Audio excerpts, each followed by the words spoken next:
In the first quarterfinal of the E-League Season 2 playoffs, Dignitas will take on SK Gaming, and every single analyst that I know has picked SK to win this series. A bunch of them actually think it will be 2-0. Most of them, in fact, pretty much all of them don't even have Dig really competing, Dig really having a chance. Now, part of the reasons why they say that is, first of all, some of them just aren't as up on Dignitas as I am. Secondly, some of them say they're just tired, they're worn out, too many events. Thirdly, there's out-of-game reasons. It's not a massive reason, by the way. It's not some scandalous reason, some big deal. Just one of the players has a reason to be a bit more strained. And then the final reason is that they just think SK is the better team at the moment. SK's been to finals. Everything's going better. So since this is an instance where not only do I think the other way, I think Dignitas is going to win, but I think there's some key reasons as to why they're going to win that I can outline now beforehand that aren't going to be like, oh, this player just played super sick on his own. I thought this is a really good time to make a video and specifically outline all my reasons so you can see the thinking behind it and you can watch in the game if that's what starts to unfold, or if I'm wrong. If I'm wrong and you'll start seeing the game if those things don't happen, it'll be an interesting way to track what's going on in the game and how different people have modeled this particular matchup. Because it's easy to look at those big narratives, the big recent results, and go, oh, Dig's fallen off, they weren't quite as good as we thought. SK, yep, they're more impressive than we thought they were. So, okay, Dignitas. It's certainly true. They have played a lot. This is going to be their 6th LAN in the last 2 months. But the problem with this logic is, yes, that means that some of the LANs, they will be worn out. But you won't be worn out at every LAN. It doesn't work that way. You don't just go on the long trip, and then if you're worn out at the second LAN, you just worn out the third and the fourth, and you wrecked completely. That's not the way CSGO works, actually. The whole thing of being worn out is it doesn't affect you every single game. It doesn't affect you every single map within a certain tournament. It's at certain times the jet lag will hit you, or at certain times you'll just be a bit worn out, for example, in as much as you haven't had a chance to work anything, so you're going off old stuff that people have seen before.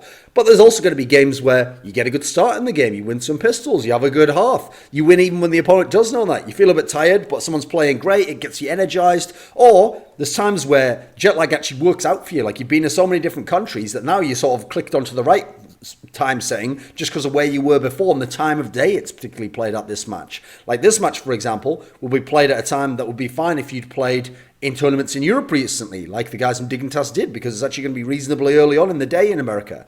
So also they've been here days before, so it's not as though they're just coming the night before. So actually, here's the thing. I don't think it works like that. And I think if you look at the history of CSGO, you don't just get perma burned out like that. So I think the fact that they were burned out the last one, if that's what people say, I don't think so entirely. It might have had a little bit of an effect, and they also lost because of the way they play Counter-Strike. I don't think that's what will make them lose. I also personally don't use out-of-game shit. I've heard so much out-of-game shit over the years that didn't affect what happened in the game. I've known at times, other times in history, where Get Right had massive problems in terms of personal problems that were health issues, and it just killed it in the game, and he's a fucking legend. Magic's boy had food poisoning, literally was on sick on stage, as in was on stage and had to go off and throw up during a match at EPL.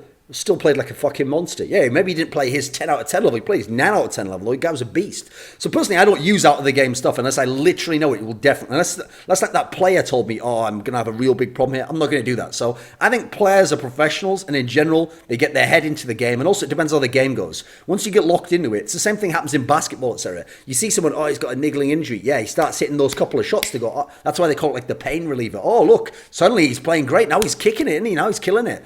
So I'm not using that. I mean, you look at the parity era and you can see that out of game shit, being burned out, too much travel. I don't think it's necessarily obvious as to who it's affecting, because if it was, then you'd see the teams that were getting wrecked early and go, right, well, they're not going to do anything from now on. No, the teams have been up and down in general, right? Everyone has. They've either had a couple of first three that were good, bad, one good, one bad, one good, one bad, like phase, etc. It's been all over the place for people. So the last three tournaments for Dignitas was DreamHack Winter, where they lost an overtime game to Kingwin. Sure, Kingwin's worse than them, but Kingwin competes with a lot of teams. That game there, sure, the Dig core didn't play quite as well as they usually do. They played okay, though. The key thing is they didn't get blown out. They didn't play badly. They just played okay, and they still almost won this game. They lost a 3-game series to Flipside. Every game was 16-14 that they lost, and the game they won was 16-13. So again, very, very close. All maps, except the nuke one that in theory you knew Flipside could play. It's not good to lose to Flipside, obviously, but Flipside had some people have the game of their lives, like Waylander. You had your Marklov up there as usual. When those two guys have the game of their lives, which very rarely happens, yeah, they have a chance to do this shit. They didn't do it late in the tournament. That's why they didn't end up getting out the fucking group. So what happened here is you're in a situation where Dig, again, did not lose in any bad fashion. In that series, again, they played to a decent level. The other team went above it. Like, that's fine. It's better than losing and having legit problems in the server. Now, the one big difference I will say in that one, I thought everyone was okay for Dig, except I thought Magic's was kind of weak at early points in the game. And specifically, he was like decent. The problem is, for him, at the moment, the core of Dignitas is when he's really big. He's super solid all round. Super solid's fine, but then he has to have those big games, like really good CT halves, where he just locks it down and he gets the massive ADR numbers. Look for ADR to be 90 or above. That's when Magic's is at his best, and he can do that consistently. So that's one thing I see changing in this semi-final. And then what was before during that Quinta? EPL. And EPL was only a week after Epicenter. That's the key thing. So that one was right after their big win, and it was from Russia over to Brazil. Now EPL, they still almost made it out of the group. They went 2-3 in the group, and 3-2 is what would get you out. They beat NIP, who was obviously pretty solid, close game. They lost a big game to FaZe. They lost a fairly big game to SK. So SK won, came top 2 in the tournament. FaZe was on the rise, and you couldn't really predict FaZe at the time. They only just brought Carrigan in previously for ELEAGUE the week before. And then they lost to C9 in a very close game, 16-13 on Mirage, which would have allowed them to make playoffs. So in the key game against the people who ended up winning the tournament, they ended up losing a very close key game. Otherwise, they make playoffs, and then we know they're a best-of-3 team. And as we saw even in the flip side series, where they had the games of their lives, it's very hard to beat them in a best-of-3. What was before EPL? Epicenter. So here's the problem. At Epicenter, they won the tournament. Now everyone's going to go, who cares about Epicenter? Well, you know SK's only played 2 LANs since Epicenter, right? They've played EPL and IEM, and then Epicenter was before that. Now at Epicenter, they made semis. Yeah, they got beat by Virtus Pro. At EPL, they made it to the final. They beat NIP. They made it to the final. They lost to Cloud9. At IEM, they played Astralis. They beat them. Oh, they played G2 in like that one as well, same as Epicenter. They played G2, beat them. They played Astralis. Then they almost lost to Astralis. Then they got to the final, and they lost to NIP in close fashion. Now, here's the key thing. They got top 4 at all of those tournaments by winning series against G2, happened twice out of the 3 tournaments. They beat one against NIP, who had Makalele still, and one against Astralis, who's a brand new top team. Like, Astralis hadn't won a big best-of-3 yet as a top team, because they'd won the ELEAGUE group just 2 best-of-1s, and then they'd won best-of-1s in the group stage at IEM Oakland. So Astralis isn't battle tested yet as a best of 3 team. And Astralis almost beat them. Astralis was really legit over those 2 maps. So actually, SK isn't winning big best of 3 series at the moment. The only one they've really won is the NIP one. And that was actually when NIP was in a situation where they still had Makalele and didn't yet have Pith. Like, they've won against G2, but G2 takes a map off them every time. So I think people are actually overestimating SK's strength. The key to SK is they look really good in their big wins. They don't tend to get super blown out in their losses, except for those 2 final losses against Cloud9. So as a result, they are impressive. It's just that they aren't like killers at the moment. And people seem to think they're killers. They're killers on train, and that's the key here. Because when we match up now, that is where I think this series will be different. If you play train, you give them a win, and they have an all-tour win, and they're playing with house money on your game, so they could beat you there. And if they don't beat you there, the decider is going to be all right for them. There's not that many bad deciders in terms of matchups, unless they play against Virtus Pro. Now, in this particular world, here's what happens. So first of all, Dignitas will ban Train. Dignitas bans Train and Cash, and I'm almost certain, knowing that they know SK and aren't gods on Cash, because SK banned Cash themselves, Dignitas is going to ban Train. Therefore, there's going to be no Train. There's going to be no safe house for the guys from SK. So the question is, what does SK ban? This is where it's very interesting, because they can either ban Nuke or Cash. Now, I think they're going to ban Nuke, because they've lost every Nuke they've played recently. They've really struggled, despite what they've said about it. And I think they know, with Dignitas being good on Nuke, you don't want to mess around on that map. Sure, Dignitas lost it on the flip side. They lost a few games, lost to Navi at Epicenter. You don't want to fuck with them on Nuke, because they're good on both sides of that map. Particularly, they have a strong CT side. You better have real good T side down. So I think SK is just going to ban Nuke personally, like they did against Astralis, like they did against NIP, because they changed it up from banning Cash. They banned Nuke against those 2 teams. The other option is they just ban Cash and play Nuke, but I don't think that's going to happen, because I think that gives the only free win in the series to Dignitas. Now, everyone I know agrees with me. They think they're going to ban Nuke, because a lot of people think they're going to pick Cash. Now, that's where it gets more interesting, because I think for Dignitas, there's 2 picks here. They either pick Mirage, which is a map that recently has been really shaky for SK. They've had some really embarrassing losses on what used to be their classic map.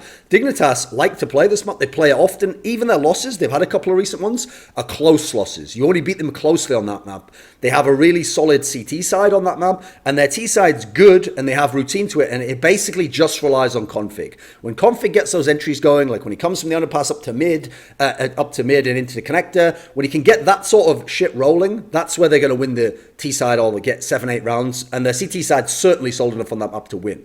So that one is where I think if Dig pick Mirage, because Nuke's banned, then I think they're actually going to win Mirage. I think it will be a close game. I think they'll win like 16-12, 16-11, but I think they're going to win that. I think they're going to win it off a pretty good CT half, like 9-10 rounds. I think that's what's going to win them that game.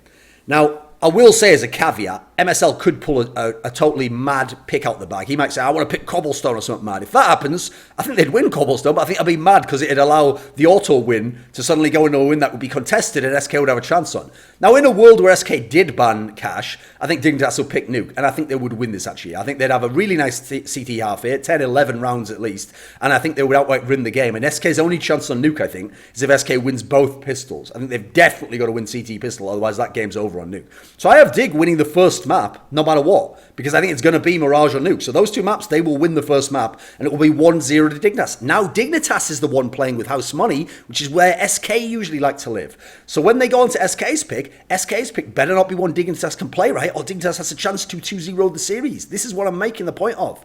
So when we go on to SK's pick, this is where it's interesting, because there's two ways it can go. Either SK can pick what everyone else has been saying, pick Cash, like prepare for it, practice it. This is what Ryu was saying, like they've got a lot of secrets prepared on Cash. I think SK only played that monster T-half on Cash because they were playing with house money against NIP. They'd already won Train massively. They were playing Cash and you fuck it, we've got Cobblestone coming next anyway, so do what we can here. And they went ham on it and they still lost. Now, yeah, it took Forest being big, but they still lost there. So I don't look at that and go, oh, they're really good on Cash. I think they're okay on Cash. I never thought they were terrible. I thought it was the correct pick ban to switch up. So they could play Cash, certainly. The problem is, Dignitas barely plays Cash. You don't even have that much info on them. Sure, they ban it. They're okay on it. They've been able to play it in past teams that MSL was in. So I think that would be a pretty close match on Cash. I don't know which way it would go, actually. I think that's why it would be so dangerous for SK. I think if they pick Cash, it's a mistake. It's a really dangerous mistake. You're going to be down one map. It's going to be a lot of pressure on you. So instead, I think SK will go with what SK usually does.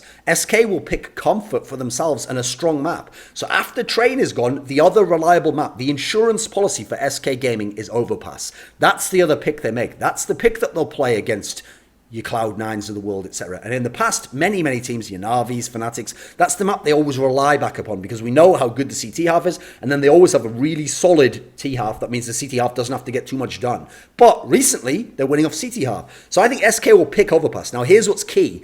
It's comfortable, so they'll be very reliable on it. It's a map where they do have a really nice CT half, but they've been living off the CT half a lot recently. The T-half used to be very good 3 to 4 months ago, 5 to 6 months ago. More recently, though, they're having to get those double-digit CT halves to get the wins here.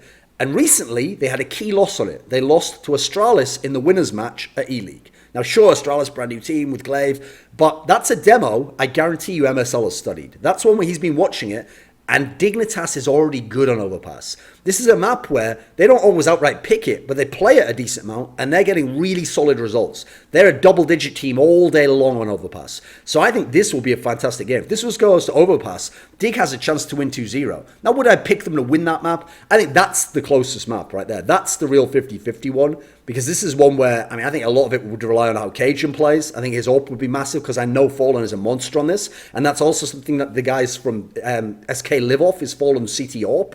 So I think this is a very close one. I think Dignitas can win this 2-0. Now, I don't think they will. I think actually that SK would edge that one. I think it would be close. I think it will be like 16-13 to SK, so I'll take SK to win that. So now we go to the decider.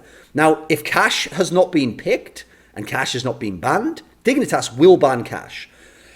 If Cash has been picked already, and let's say, as a result, Dignitas played Nuke, then I think instead that Dignitas would ban Dust 2 at this point in time.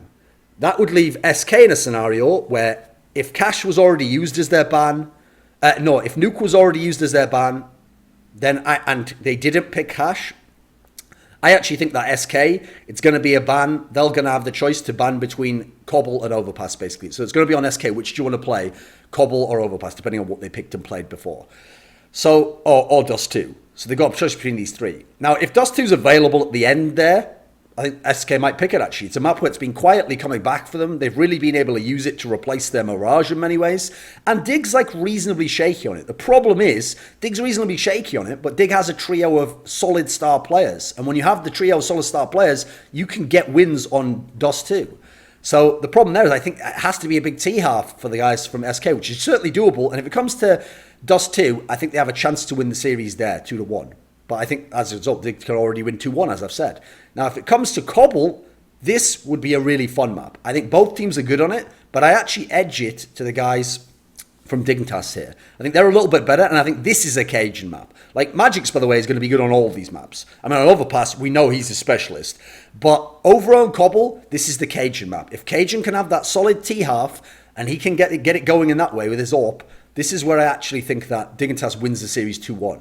Now, if for some reason, by the way the pick ban goes, like I talked before, like SK picks Cash and then Dignitas bans Dust 2, then the decider could also be Overpass. Maybe the guys from SK want to leave that up, and I think Dig would allow that up. Now, if it comes Overpass, as I said, Dig can win that. That'll be very close.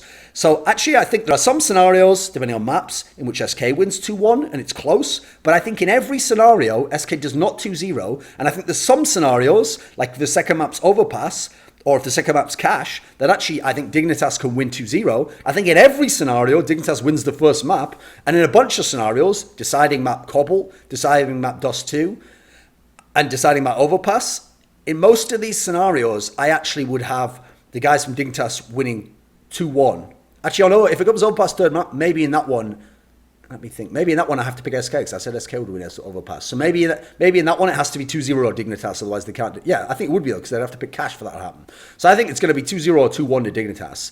Dig, I think, has the more reliable core of stars, the 3 stars, Magic's Boy, Cajun, Config. I think Config's going to be a massive key to this series because he's going to really open up those T sides. And what seems like those monster Overpass CT halves or those really solid performances when they're on something like Cobble, I think this is where Config is going to open that shit up. Now, it doesn't mean Dig's going to have massive 10 round T-halves. Probably not. But I think they're going to get those 8, 9 round T-halves on those 2 maps. And as a result, well, not on Overpass, probably going to have 6 or 7 rounds on there. And then they're going to win their CT halves and have big, reliable performances there. SK doesn't have Train, so they don't have the auto win. They need Fallen so much on Overpass. There's so much pressure on his shoulders.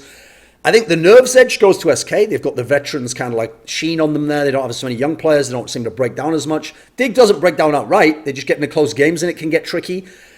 I think that certainly in terms of firepower, okay, I give the star firepower edge slightly over to Dig. I give the support firepower edge. Okay, Taco is better than MSL and will have a bigger frag impact. That's good. The problem is Rubino is better than FNX at the moment, especially on Cobble, which I think might be played, and that's where that's going to be a key because Rubino's a real specialist on that map. So I think Dig can, in theory, win every map. I don't think SK can win every map. I don't know that they can win Cash. I certainly don't think they can win Nuke, and I'm very questionable about their Mirage. So I see this as being a close win for Dignitas, but I see them winning it, and I see everyone else in the world scratching their heads afterwards. How did that happen? And since everyone said it wouldn't happen, I think this is going to be really interesting. And if SK wins, I want to see if it's for any of these reasons. I want to see how it played out. And if that happens, then we'll all learn something, right?